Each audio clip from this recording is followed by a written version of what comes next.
My name is Lena Hart, and at 28, I thought I finally understood what hard work meant. For 4 years, I'd been part of the marketing department at Trident Innovations, a mid-sized tech firm that prided itself on rewarding merit. The irony of that tagline would haunt me later. When I joined, I was just another assistant trying to make rent and prove myself in a company full of people who already had connections. My boss, Mark Lewis, was a charming, smooth-talking department head, the kind of man who could make mediocrity sound like brilliance in every meeting. I used to admire him. I thought he saw potential in me. He didn't. He saw convenience. For years, I became the invisible backbone of his success. I handled every presentation, built every campaign, and fixed every client disaster he didn't know how to manage. He'd stroll into meetings, deliver my work with a smile, and take the credit. And I let him because that's what ambitious people do in the beginning. They swallow pride for the promise of someday. That someday was supposed to arrive last Friday. It had been quietly circulated that the marketing manager position was opening. Everyone knew I was next in line. My projects had the highest engagement rates in company history, and I'd even landed 2 new accounts that saved us from a slow quarter. Mark himself had pulled me aside 3 weeks ago, saying, "Keep doing what you're doing, Lena. Big things are coming." I didn't realize how literal that would be, just not for me. That morning, I wore my best navy blue suit, ironed the night before. My hands trembled as I buttoned the blazer, not from nerves, but from excitement. This was the day I'd finally get recognition. The day all those nights eating instant noodles in front of my laptop would mean something. The office buzzed with energy. Someone had ordered catering, and I caught sight of a champagne bottle being placed in the meeting room. It was unusual. We'd never celebrated promotions like this before. The whole department had been called in at 10 a.m. sharp. I walked in with my coffee, smiling at my colleague Priya, who mouthed, "This is your day," across the table. My heart swelled. I'd imagined this moment 100 times. Mark announcing my promotion, people clapping, the validation washing away every doubt I'd ever carried. Mark walked in, looking smug in his gray suit, his arm around a girl I'd never seen before. She couldn't have been older than 24, sharp eyeliner, glossy curls, a bright red dress that screamed confidence and immaturity all at once. She looked like someone who'd walked into the wrong meeting. "Team," Mark began, clinking his champagne glass, "today's special. We're celebrating the promotion of a bright, promising new leader who's going to take this department to new heights." I smiled. My palms went damp. He turned slightly toward the girl. "Everyone, please welcome our new marketing manager, Ms. Chloe Lewis." The room froze. I felt the ground tilt beneath me. Chloe Lewis, his niece. For a split second, I thought I'd misheard. Maybe it was a temporary role. Maybe it was a training thing, but the words "new manager" echoed like an insult carved into my chest. The applause came slowly, awkwardly. People looked at me with that uncomfortable sympathy you can feel more than see. I clapped too, because what else could I do? Chloe smiled sweetly, completely oblivious to the silent chaos she'd just caused. "I'm so excited to be part of this amazing team," she said, her voice light and rehearsed. "I've always admired what Uncle Mark built here." Uncle Mark. That was it. I forced a smile, so tight my jaw ached. When the meeting ended, Mark patted my shoulder. "Lena, I know you probably expected." I cut him off, still smiling. "No worries, Mark. Congratulations to Chloe." I turned away before my voice cracked. The rest of the day was a blur of polite small talk and invisible humiliation. Chloe spent her first few hours asking me how to access files, where the campaign drafts were, what KPIs meant, things a manager should already know. She sat at my old desk, my name still taped to the monitor. Every time she called me, "Lena, could you help me with this?" a small part of me died. By lunch, I'd locked myself in the restroom, gripping the sink until my knuckles went white. My reflection stared back, tired eyes, smudged lipstick, the kind of face that's trying not to cry in a public bathroom stall. I'd given 4 years of loyalty to a man who replaced me with his family, like I was an outdated computer. When I got home that evening, I didn't even change out of my suit. I sat on the couch, staring at my phone, wondering how humiliation could feel this physical, like a weight pressing on my chest. My mother called, cheerful as ever. "How was your big day, honey?" I couldn't answer. My throat closed up. The next few days were worse. Chloe was now my superior, yet she couldn't complete a report without my help. Mark paraded her around to upper management, pretending the department's success was all her vision. She didn't even understand the campaigns she was credited for. And I stayed quiet, because I needed this job. Rent, bills, the illusion of professionalism, they all chained me to my desk. Until the day of her celebration lunch. Mark invited the CEO, Mr. Dalton, a man I'd only seen in passing. The kind of executive who didn't bother with small departments like ours. But he showed up, smiling politely, sitting through Chloe's self-congratulatory speech about innovation and vision. I stayed in the back, pretending to answer emails. I couldn't bear to listen. Then, after the applause, something strange happened. Mr. Dalton stood, thanked everyone, and said, "Lena Hart, could you step into my office after this?" The room went silent. Chloe froze mid-sentence. Mark blinked. I nodded slowly, unsure whether this was another humiliation or something else entirely. When the celebration ended, I walked toward the CEO's office, every step heavier than the last. My stomach twisted with anxiety. What if he'd heard I'd been resentful? What if I was about to be fired for not being team-spirited enough? But when I entered his office, Mr. Dalton closed the door gently and gestured to a chair. "Sit down, Miss Hart." His voice was calm, observant. "I've been reviewing the numbers from your department," he said. "The reports, the campaigns, the client acquisition data. And I noticed something." My heart pounded. "Sir?" He leaned forward slightly. "Everything with your name on it succeeds. Everything without it doesn't." I froze. He smiled faintly. "Tell me, Miss Hart, how long have you been doing your boss's job for him?" For the first time in weeks, I felt my pulse steady, not from fear, but from the faint, flickering spark of justice. That Monday morning, I sat at my desk pretending to read through quarterly reports, but my eyes kept blurring over the same lines. Every time I looked up, I could see Melissa, my boss's niece, standing near the coffee machine, laughing like she owned the floor. Everyone seemed to orbit around her, eager to please. It was only her third week in the department, and she was already walking around like the place was hers. I kept telling myself I wouldn't let her get under my skin. I was 29 years old, not some intern desperate for approval. I'd spent 6 years working my way up here, pouring every late night and early morning into this company. I had earned my respect, or so I thought. "Emily," came a voice from across the cubicles. It was Tom, my colleague, and the only one who dared to tell me the truth even when it stung. "You okay? You've been staring at that same report for 20 minutes. I blinked, realizing I had been gripping my pen so hard the plastic had bent slightly. I forced a smile. "Yeah, just focused." He leaned on the divider between our desks. "You mean trying not to throw your coffee at Melissa, right?" Despite myself, I laughed. "Something like that." He lowered his voice. "You know the rumors, right? That she's being groomed for the senior project manager role?" I froze. That role was mine. Or at least it was supposed to be. I'd been unofficially promised it 6 months ago by Mr. Jennings, my direct boss, Melissa's uncle. He told me to be patient, that they were just waiting for the new fiscal cycle to begin. And now, suddenly his niece appears out of nowhere, and there's talk?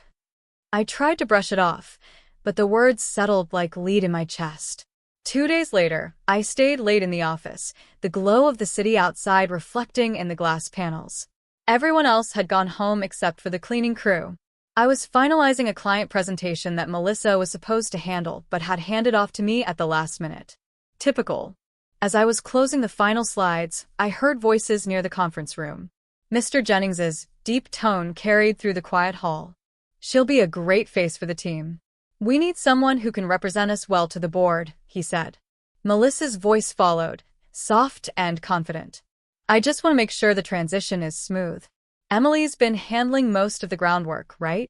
I froze, the cursor blinking over my open laptop. Transition. I stepped quietly toward the glass door, my heart pounding so loud I could hear it. Yes, Jennings replied. She's good, reliable, detail-oriented. But you'll be the one leading. We'll announce it officially Friday. The world tilted. My breath caught in my throat. Friday. They were promoting her. I didn't wait to hear the rest. I packed my bag and left, trying to hold back the tears that burned behind my eyes. By the time I reached my car, I couldn't breathe. I just sat there gripping the steering wheel, shaking. I had given this company everything. I'd covered for Jennings when he missed deadlines. I'd mentored junior staff. I'd sacrificed weekends. And this was how loyalty was rewarded. That night, I couldn't sleep. I lay in bed staring at the ceiling, my mind looping the same question over and over. Why wasn't I enough? When morning came, my eyes were swollen, but I pulled my hair back, dressed in my favorite navy blazer, and walked into the office like nothing had happened. If they were going to humiliate me, they wouldn't get the satisfaction of seeing me break. By noon, the announcement went out. Everyone gathered in the open space near the break area. Balloons, cupcakes, and a giant banner that read, "Congratulations, Melissa." I stood near the back, clutching a paper cup of coffee that had long gone cold. Jennings stood in the center, grinning like a proud father. He gave the kind of speech that made my stomach twist. "Melissa brings fresh energy and leadership potential to this department," he said, glancing around. "We're lucky to have her." The room filled with polite applause. Melissa smiled, pretending to blush. Then her eyes flicked toward me, and she actually had the nerve to wink. That was the moment something inside me went cold. Tom caught my eye across the room and mouthed, "I'm sorry." When it was over, I escaped to the restroom, locking the door behind me. I stared at myself in the mirror. Red eyes, tense jaw, shoulders drawn tight. This wasn't me. I'd always been composed, professional, controlled. But now I felt small, like my entire identity had been stripped away in front of everyone I worked with. I thought about walking out, quitting on the spot. But something stopped me. A memory. Mr. Jennings's words from my last performance review. "You're the backbone of this team, Emily. You're going places here." My jaw tightened. Maybe I was the backbone, the one doing all the real work while others got the glory. And maybe that was exactly why they thought I wouldn't fight back. The next few weeks were hell. Melissa strutted around giving half-baked directions, constantly coming to me for help. "Emily, could you just check this report before I send it to Jennings? Emily, can you handle the client call? You know their details better." Every time I wanted to scream, but instead I smiled tightly and did it. Because now I was watching. I noticed things. How Melissa couldn't keep track of project timelines. How she ignored key metrics in the quarterly data. How Jennings covered for her mistakes in meetings, spinning them as fresh perspectives. But I wasn't just sitting quietly anymore. I started saving every email, every file, every chat. I documented missed deliverables and discrepancies. If this company wanted to play politics, I'd play smarter. Then came the big one, the Linwood project. It was our most important client, a multi-million-dollar contract renewal that could determine the entire department's budget. Melissa was in charge of the presentation. 3 days before the meeting, she came to me in a panic. "Emily, my laptop crashed. I lost half the slides," she said, tears threatening at the corners of her eyes. I looked up from my screen slowly. "Did you back them up?" She shook her head. I could have said no. Could have let her fail. But that wasn't who I was. "Send me what you have," I said finally. "I'll help you rebuild it." She exhaled in relief. "Thank you. You're seriously a lifesaver." I smiled faintly. "Yeah, I know." By the time the day of the presentation came, everything looked perfect, on paper. But Melissa hadn't reviewed the financial appendix I'd flagged for her. When she started speaking in front of the board, I saw the mistake coming before she did. She quoted the wrong revenue projection, off by nearly $2 million. The CEO's eyebrows lifted. The room went dead quiet. Jennings shifted uncomfortably in his seat. Melissa, could you clarify that figure? Her face flushed. She stammered, flipping through her notes. It should be in the appendix. I could have let her drown, but I didn't. I stepped forward from my seat, calm and steady. If I may, I said.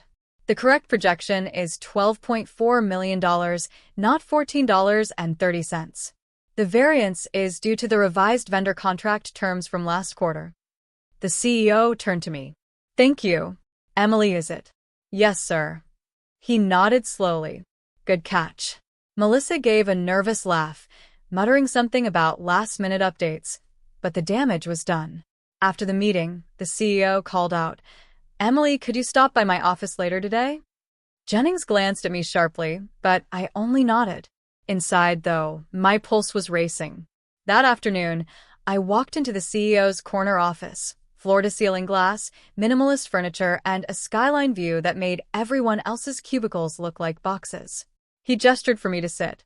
I've been hearing your name a lot lately, he said. I swallowed. Hopefully in a good way, sir. He smiled faintly. Mostly. But I also hear that you're doing a lot of work that others are being credited for. My heart thudded. He leaned forward.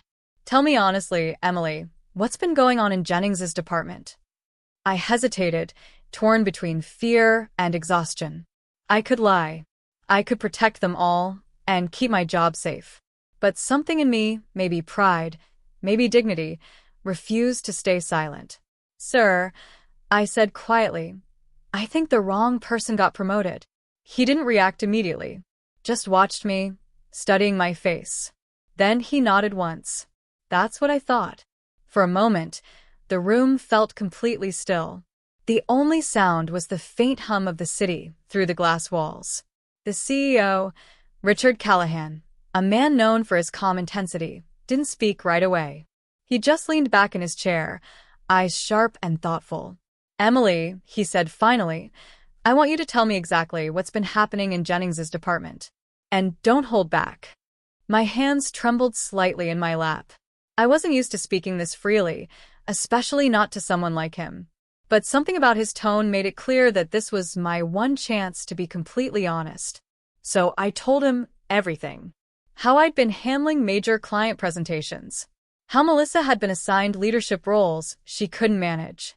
How Jennings routinely dismissed my input while taking credit for results I'd achieved. I didn't embellish, I didn't need to. The facts were damning enough.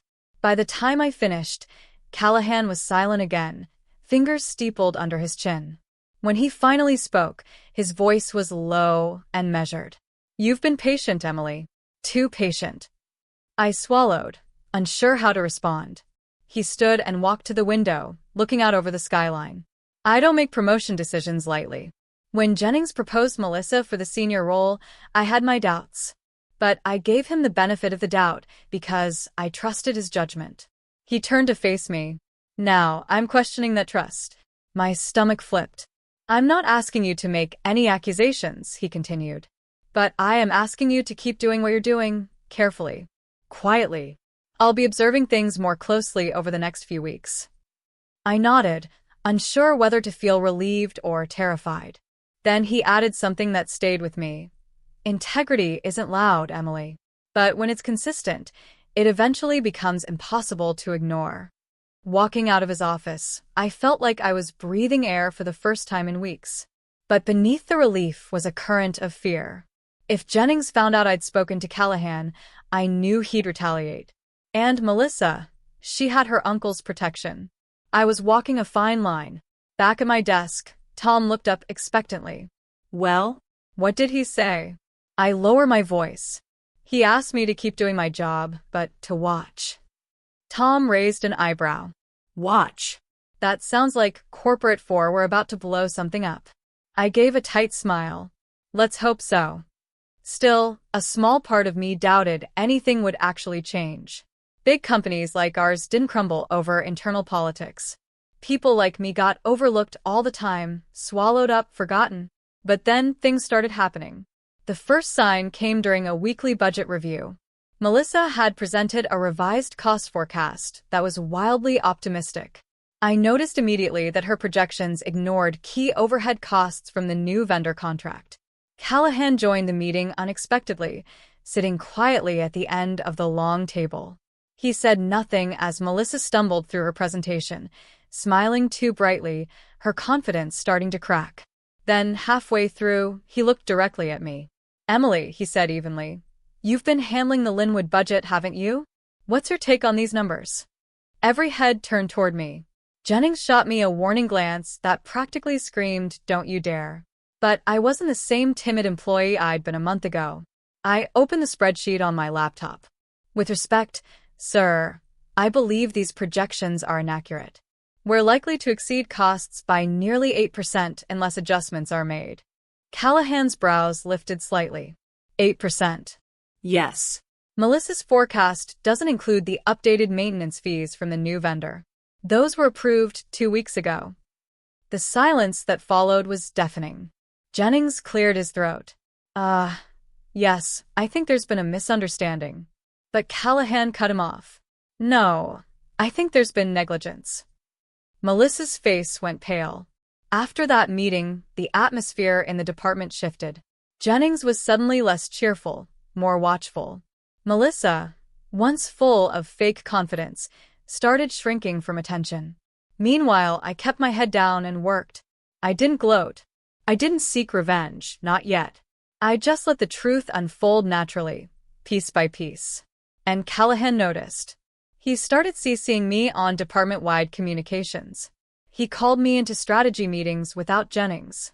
Sometimes, he'd ask for my opinion on company-wide matters that were far beyond my pay grade.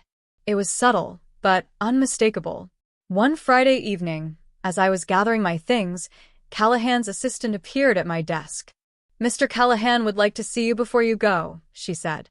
When I stepped into his office, he was reviewing a file. Without looking up, he asked, "How long have you been with us, Emily?" "Almost 6 years." He nodded. "And in all that time, you've never filed a single complaint?" I hesitated. "No, sir." I just kept my head down. He looked up then, meeting my gaze. "That's exactly why you're still here. Because you focused on the work, not the politics." Then he closed the file and said something that made my pulse quicken. "Next week, I'm calling for an internal audit of Jennings's department.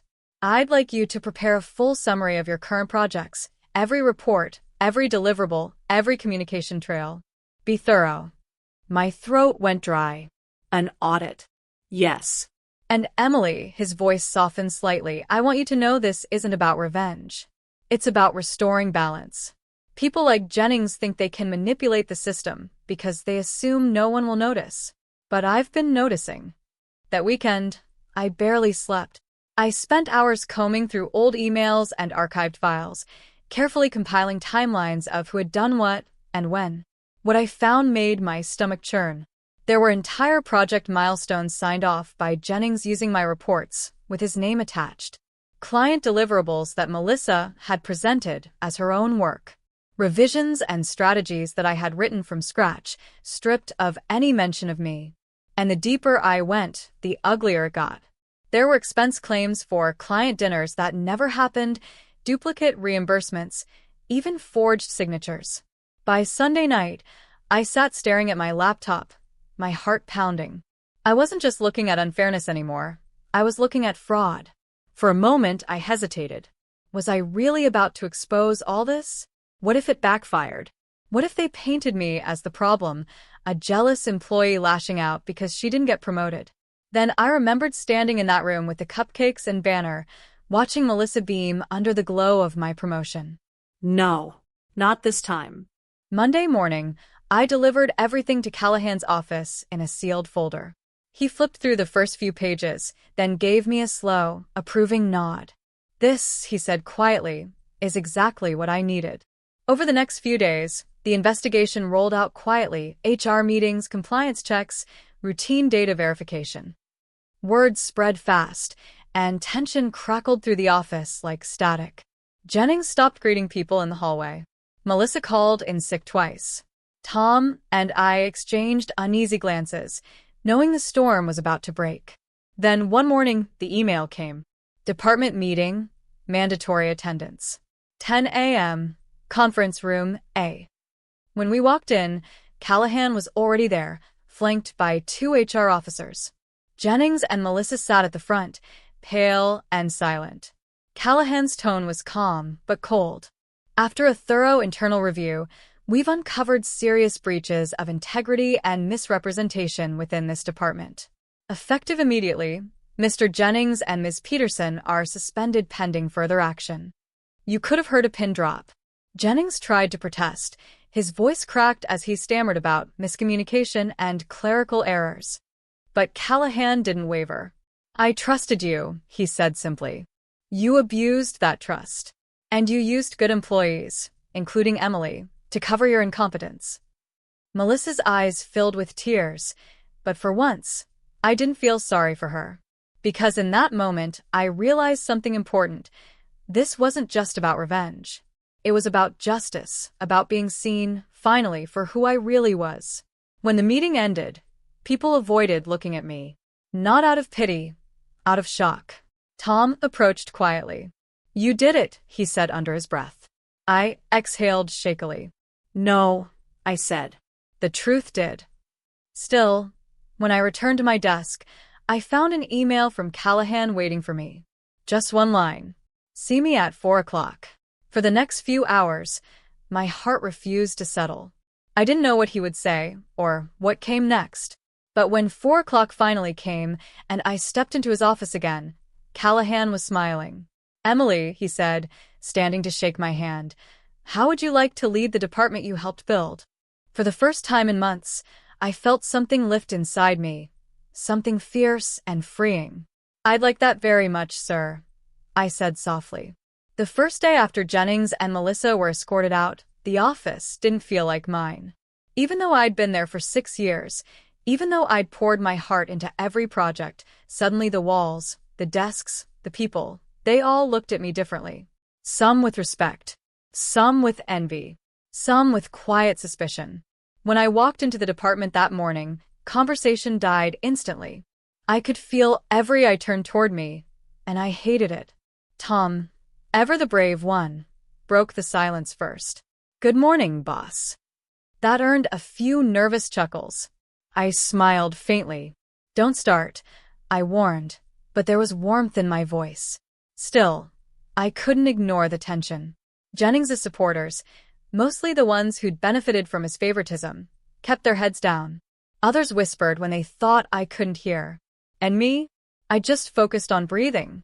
At noon, Callahan called me into his office. He was standing by the window again, sunlight cutting across his desk. "You did well," he said.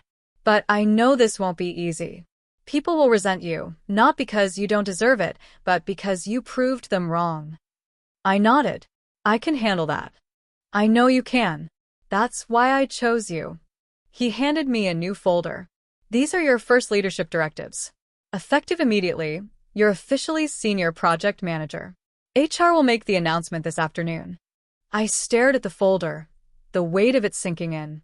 "Thank you," I said softly. Callahan smiled slightly. "Don't thank me yet.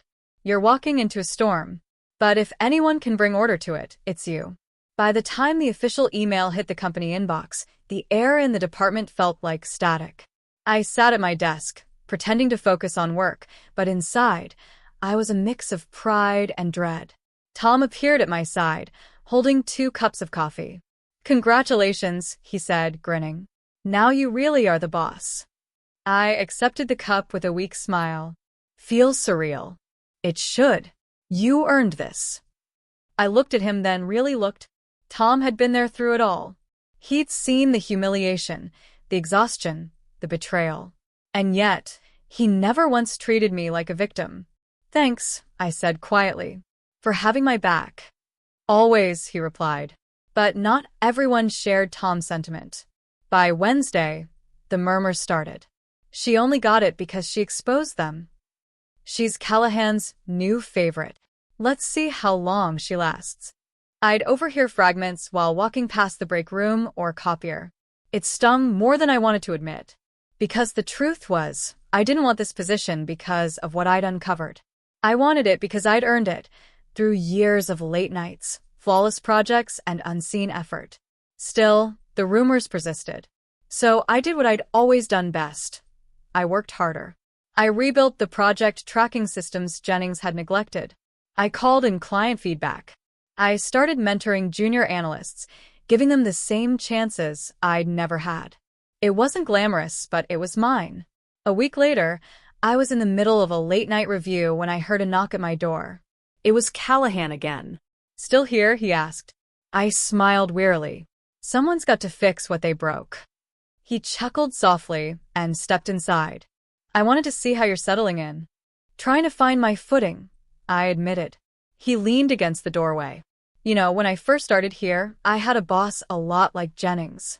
Took credit for my work, made me question my worth. It took me years to realize the only way to win was to stop needing his approval." I looked up, surprised by his honesty. "How did you do it?" "I didn't fight him directly," he said. "I just became undeniable." Those words lodged themselves in my mind like a spark. By Friday, I decided to hold my first official team meeting.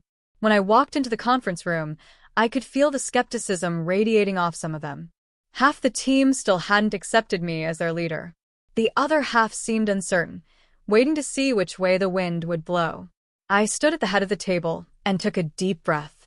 "I know the past few weeks have been messy," I began. "And I know some of you probably don't trust me yet. That's okay. You don't have to, not right away." A few eyebrows lifted. "But what I need," I continued, "is your focus. We have 2 major client accounts on the line, and I won't let this department fail because of our past. We can be better. We will be better." There was a pause. Then, slowly, one of the analysts, Maria, quiet but sharp, nodded. "What's the plan?" That simple question broke the silence. I smiled. "Let's rebuild from the ground up." And just like that, the meeting shifted. People started talking, brainstorming, engaging. For the first time since the chaos, there was energy in the room. Real, hopeful energy. In the following weeks, something remarkable happened. Clients began noticing the difference.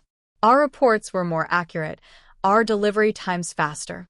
The department that had once been chaotic under Jennings's leadership was now disciplined and transparent.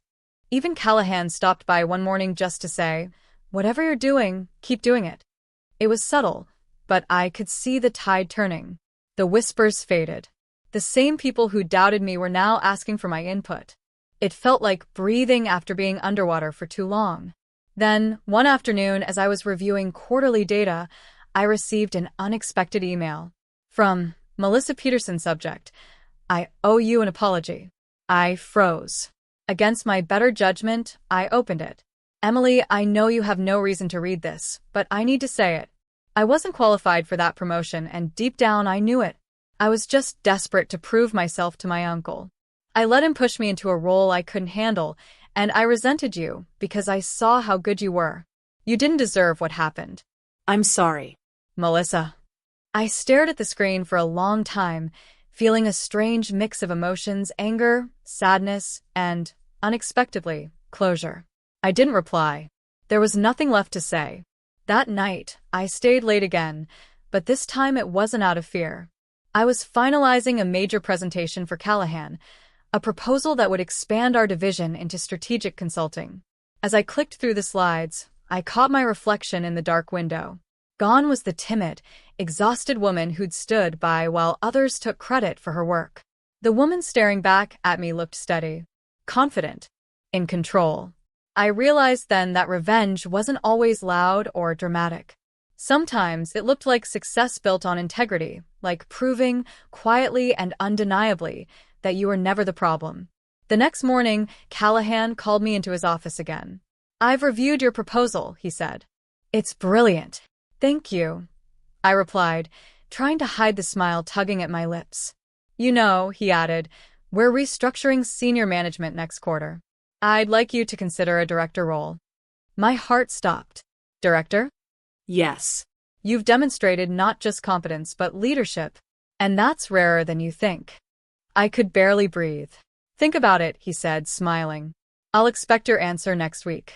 As I walked back to my office, I felt tears prick my eyes. Not out of sadness, but gratitude. Because after everything, after being overlooked, dismissed, betrayed, I'd finally been seen. And I hadn't needed to destroy anyone to get here. All I'd done was tell the truth, stay consistent, and refuse to let anyone define my worth. For the first time in my career, I wasn't surviving. I was leading. And I knew, deep in my bones, that this was only the beginning. The celebration photos hit the company intranet the next morning. I wasn't even in the frame. I watched people congratulate Emily under the post. Well deserved. You earned it. Future of the company. While a knot formed in my stomach that felt like it would never loosen. I'd barely slept. Every time I closed my eyes, I saw that look of pity from my coworkers, the one they'd tried to hide behind polite smiles. I saw the smug little grin Emily had given me when she whispered, "Guess you should have smiled more in meetings." I arrived early that morning, long before anyone else, and sat at my desk staring at my computer screen. My reflection looked back, pale, hollow-eyed, tired. I'd given years of my life to this place. I'd stayed late, worked weekends, skipped vacations. I'd trained new hires, saved failing accounts, and even covered for my boss when he messed up numbers on a presentation. And this was my reward. A few hours later, the office came alive with chatter, laughter, and the sound of keyboards clicking. Emily strutted in, holding a coffee cup with Boss Lady, printed in gold. She walked past me without a word, but her perfume lingered, sharp and artificial, just like her. Then, as if to twist the knife deeper, Mr. Thomas sent out an email. "Everyone, please report to conference room A at 10 a.m. for a quick departmental update." When we gathered in the room, he stood by the whiteboard with Emily beside him. Her lipstick matched the crimson of her new blazer. "I wanted to take a moment," he began, "to thank everyone for their hard work, especially during the last quarter.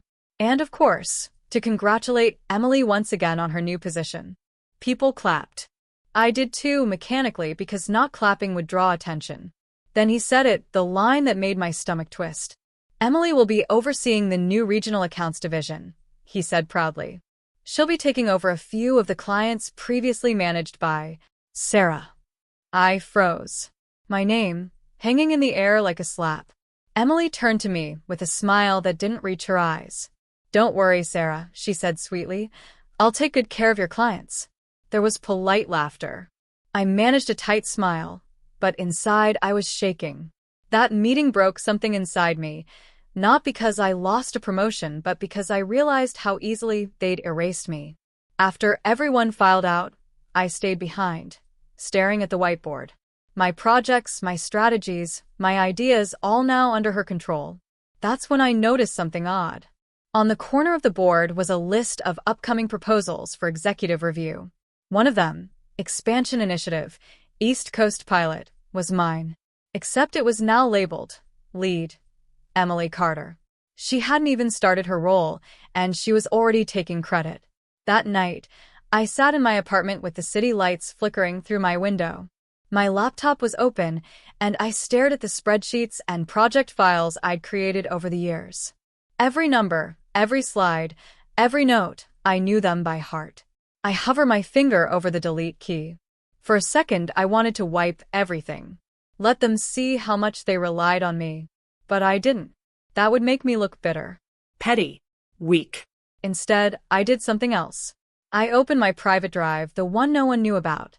I'd kept backups of every project I ever worked on, every financial breakdown, every correction I'd made for Thomas's sloppy numbers. I'd also saved email threads, including the one where he'd admitted misreporting revenue last year and asked me to fix it quietly. At the time, I hadn't thought much of it. But now I looked at that message differently. The anger that had been eating me alive suddenly began to crystallize into something sharper. Focused. Controlled. The next day, I decided to act normal. I greeted Emily with a polite smile. I congratulated her again when people were around. And when Thomas called me into his office to make sure I wasn't upset, I smiled and said, "Of course not. I understand completely." He looked relieved. "That's the spirit, Sarah. Keep up the good work." Then he handed me a new assignment, reviewing a report Emily had prepared for the CEO's monthly meeting. "Just check it over before I send it," he said. When I opened the file later, my jaw tightened.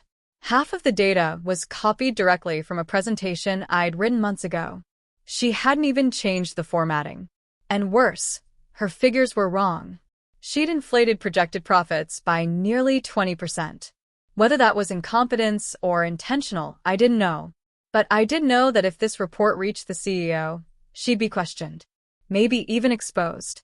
And then, I remembered something else. The CEO was returning from an overseas trip next week.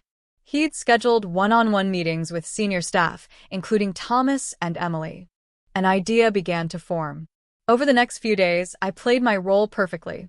I smiled when Emily bragged about her new strategy. I nodded when Thomas praised her leadership. I even helped her polish the presentation, just enough to make her trust me. But in the background, I made small, deliberate changes. I updated figures to reflect real numbers, added notes in the margins citing sources. All accurate, all verifiable. But I left her inflated versions saved separately under Draft 1, Emily Carter. Then, I sent the corrected version to Thomas with a simple note. "Please review final file before CEO meeting." And I copied the CEO's assistant. That Friday morning, I arrived early again. The office buzzed with nervous energy. The CEO, Mr. Reynolds, was back in town. Everyone wanted to look their best. Emily wore a white power suit, perfectly tailored. She was radiant, confident, untouchable. I sat at my desk quietly, pretending to work while the meeting began behind closed doors. Through the frosted glass, I could see faint silhouettes moving. An hour passed, then another. Finally, the door opened. Emily came out first. Her face was pale, her lips pressed into a thin line. She walked straight past me, didn't say a word. Thomas followed, red-faced and sweating. And then, Mr. Reynolds appeared. He was tall, calm, deliberate in every step. His gaze swept across the room before landing on me. "Sarah," he said evenly, "could you join me for a moment?" My heart pounded. I stood, smoothed my skirt, and followed him inside. He closed the door. The air in the room felt heavy. He gestured toward the chair. "Sit." I obeyed. For a long moment he said nothing. He just looked at me with those sharp, assessing eyes. Finally he spoke. "I reviewed the proposal you helped prepare," he said. "Tell me, did you notice the discrepancies in the financial projections?" I hesitated. "Yes, sir. I did." "And did you correct them?" "Yes." He nodded slowly. "Good. Because the original numbers could have caused serious problems." He leaned back, fingers steepled. "I also understand that most of the research in that proposal, and in several others, originated from your work." I swallowed. "That's correct." He let out a slow breath. "Sarah, I value loyalty, but I value integrity more. Thank you for not letting false information reach my desk." I didn't move, didn't speak. Then his tone softened. "I've been watching this department for a while. The favoritism, the shortcuts. It ends now." He stood. "Effective immediately, Emily Carter's promotion is revoked, and Mr. Thomas will be placed under review pending an internal audit." My pulse quickened. I didn't dare look up. "And you," he continued, "will temporarily oversee regional operations until we appoint a new director." I blinked. "Sir, He raised a hand. "It's not official yet. But if your performance remains consistent, I see no reason why it shouldn't become permanent." I left his office feeling lightheaded. My legs trembled as I walked back to my desk. Emily's eyes followed me, cold and venomous. I didn't return her glare. I didn't need to. That night, I sat in my apartment again, but this time it felt different. I wasn't staring at spreadsheets or old emails. I was staring at the city, bright, alive, full of possibility. For months, I'd thought revenge would mean making them suffer. But maybe it wasn't about that. Maybe real revenge was being seen, being recognized for what I'd already done. Still, I couldn't help but smile when I checked my inbox one last time before bed. There it was from CEO Office Subject. Confidential. Meeting next week regarding leadership transition. And right beneath it, another message, this one from Thomas. Sarah, can we talk tomorrow? Please. I shut the laptop gently, leaned back in my chair, and whispered to the quiet room. Now you want to talk. I barely slept that night, but not from anxiety this time. It was adrenaline. For the first time in months, I felt something other than bitterness or exhaustion. I felt alive.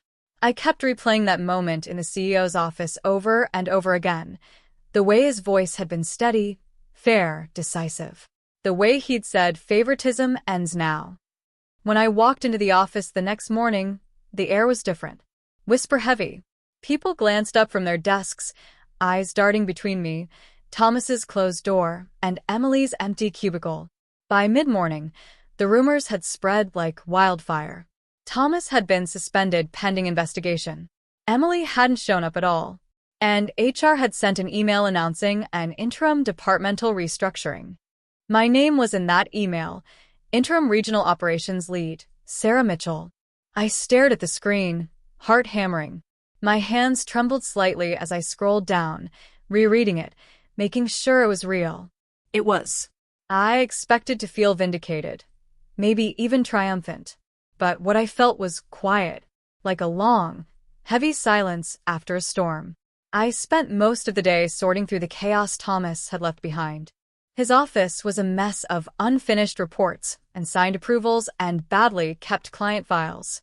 I stayed late again, but this time, not because I had to prove myself, because I wanted to make things right. As the sun sank behind the skyscrapers, painting the windows in shades of orange and gold, I heard footsteps behind me. Emily. She stood in the doorway, her face pale and drawn. Gone was the confident smile, the sharp suit. She looked smaller somehow, deflated. "Congratulations," she said, her voice flat. I didn't look up. "Thanks." She lingered for a moment, then stepped further in. "You know this isn't fair, right? You made me look like a fool in front of everyone." I looked at her, then really looked. She wasn't angry. She was scared. "I didn't make you look like anything," I said quietly. "You did that yourself." Her jaw tightened.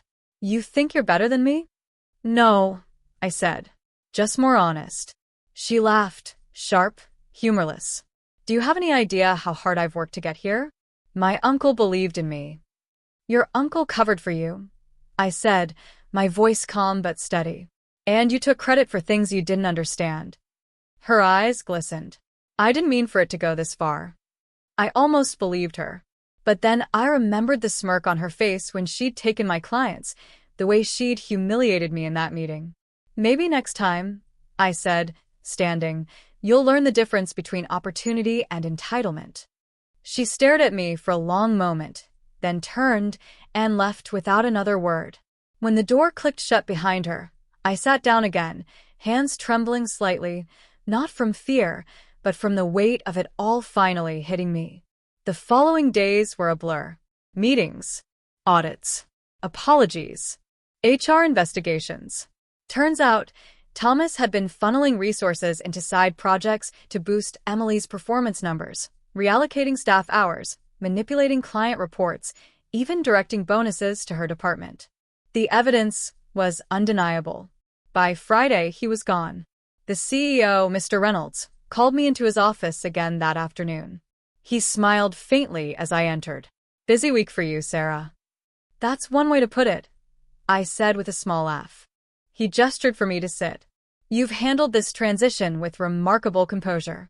The board's been impressed." "Thank you, sir." He nodded, then leaned forward. "I'll be blunt. We want you to stay on permanently. Director of Regional Operations." My breath caught. I'd imagined this moment 1,000 times, back when I still believed hard work was enough. And now, here it was. But it didn't feel the way I thought it would. I hesitated. "Sir, I appreciate that. But I need to be honest, after everything that's happened, I'm not sure I want to stay." He studied me for a moment. "Because of the betrayal?" I nodded. "Because of the culture that allowed it." He leaned back, thoughtful. "That's fair. But culture doesn't change by itself. It changes when people like you stay and lead." His words hung in the air for a moment. Then, softly, I said, "You really think I can fix this?" "I don't think," he said. "I know." I left his office with the offer letter in hand, but no decision made. That weekend, I drove out to the lake. The one I used to visit before life became endless deadlines and office politics. I sat on the pier, the wind tugging at my hair, the water reflecting the late afternoon sun. I thought about who I'd been when I started this job, ambitious, hopeful, a little naive. I thought about the nights I stayed late just to make sure everything was perfect, believing someone would notice.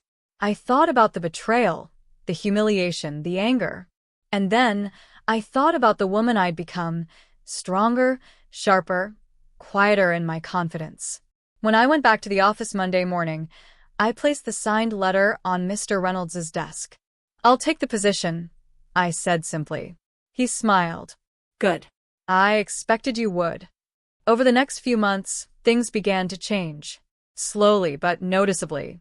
I promoted people based on merit, the ones who worked hard but never spoke up because they thought no one cared. I implemented transparency in our reports and client dealings. I made sure no one could hide behind titles or connections. And when new hires asked me how I'd gotten to where I was, I told them the truth. I earned it, I'd say. The hard way. Emily's name came up now and then. She'd taken a job at a smaller firm, I heard. I didn't gloat, didn't feel satisfaction. Just a quiet acceptance that the world had a way of balancing itself. One evening, as I was leaving the office, Mr. Reynolds caught me by the elevator. "You've done good work," he said. "The team's stronger now. You've made people believe in fairness again." "Thank you," I said. "That means a lot." He smiled. "You know, Sarah, you remind me of someone I once knew. She built her career on integrity, too. It wasn't easy for her either." I tilted my head. "What happened to her?" "She became CEO," he said, and stepped into the elevator with a knowing smile. As the doors closed, I stood there, thinking about his words. About how far I'd come.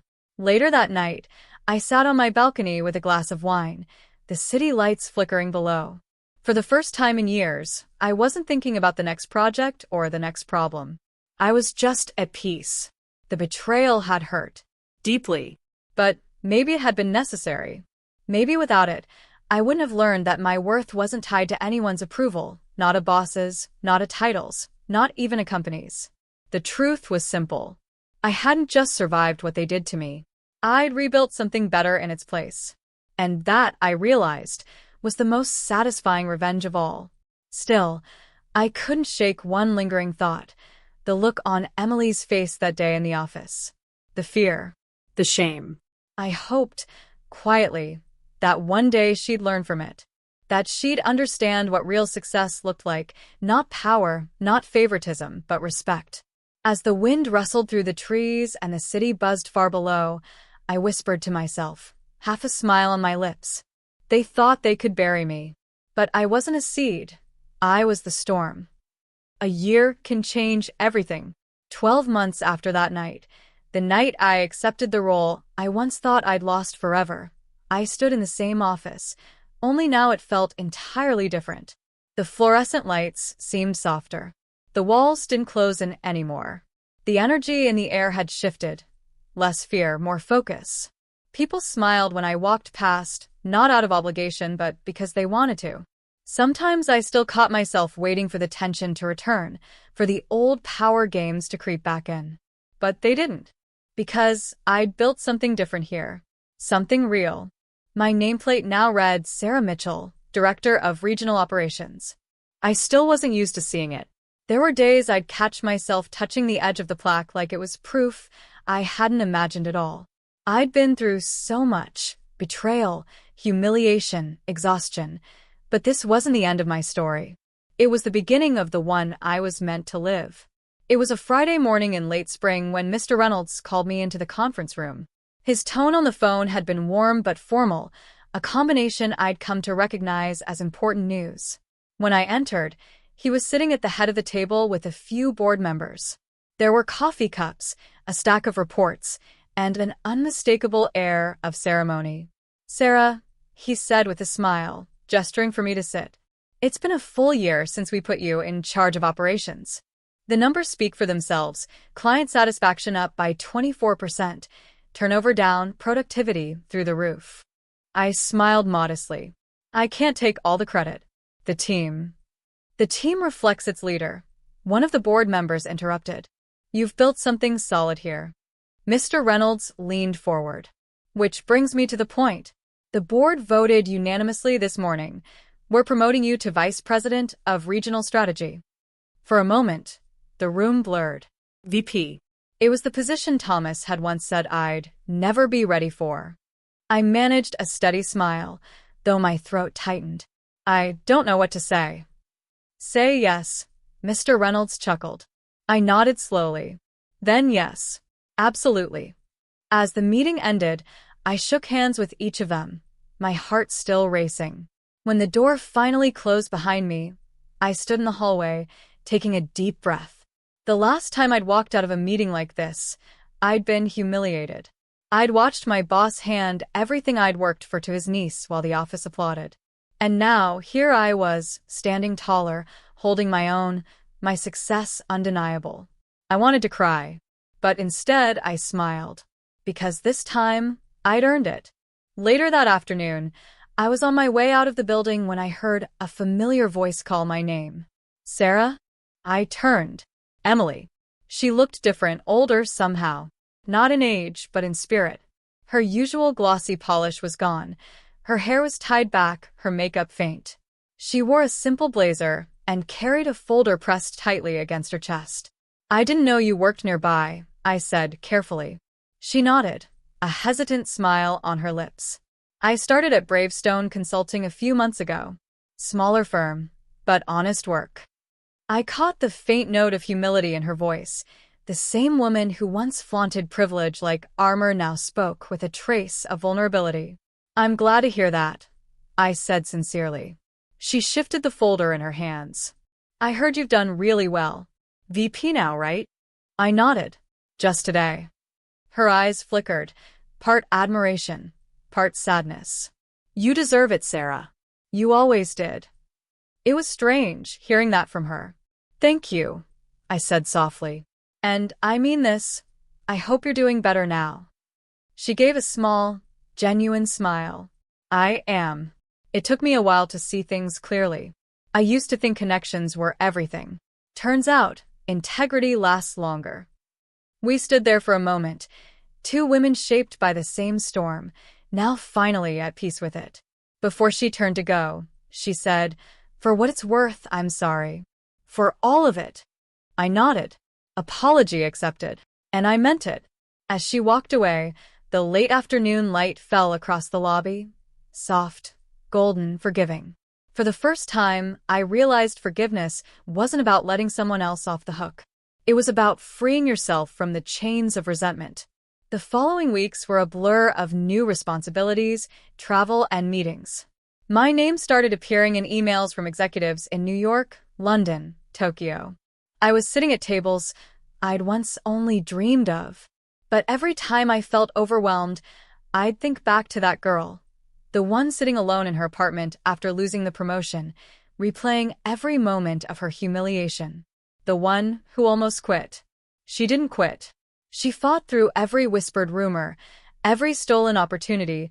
Every night, she went home too tired to cry. She became me. One evening, I stayed late after a long meeting. The office was quiet, just the low hum of the city beyond the windows. I stood by the glass wall, looking out over the skyline, the same view I used to stare at when I was an assistant, wondering if I'd ever make it to the other side of those glass ceilings. Now I was above them, not because I played their game better, but because I refused to play it at all. I picked up my phone and opened my email. There was one new message, subject line, Leadership Seminar, Keynote Request. They wanted me to speak to a group of young professionals about resilience and integrity in corporate leadership. I smiled to myself and typed back, I'd be honored. A month later, I stood on a stage in front of a crowd of 200 people, recent graduates, young employees, and managers just beginning their careers. I looked out at them and saw myself in their faces, the ambition, the hunger, the fear of being overlooked. When I spoke, my voice was calm but full of conviction. I once worked for a man who told me promotions weren't about hard work, they were about connections. He gave my promotion to his niece.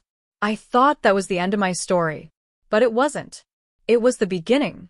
I learned that when people underestimate you, it's not a reflection of your worth, it's a reflection of their vision. I learned that integrity may take longer to win, but it never fades. And I learned that revenge doesn't always mean destroying someone else. Sometimes, it just means succeeding in front of them, gracefully. There was silence, then a slow swell of applause. As I stepped off the stage, a young woman approached me, eyes bright. "Thank you," she said. I needed to hear that. I was passed over for a promotion last week. I thought about quitting. I smiled gently. "Don't quit. Rewrite the story." She nodded, tears glistening, and I realized something profound. Maybe my pain had a purpose after all.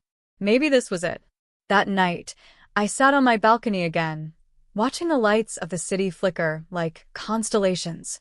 I thought about every person who doubted me, every door that had been slammed in my face, every time I'd swallowed my anger to keep my dignity intact. And for the first time, I felt gratitude, not for the betrayal itself, but for the strength it forced me to find. I raised my glass slightly, as if toasting the skyline. To the ones who tried to break me, I whispered, "You built me instead." The wind picked up, carrying the words into the night. And somewhere, deep inside, I knew this wasn't just my victory. It was my transformation. Because revenge had never really been about proving them wrong. It was about proving me right. And I did.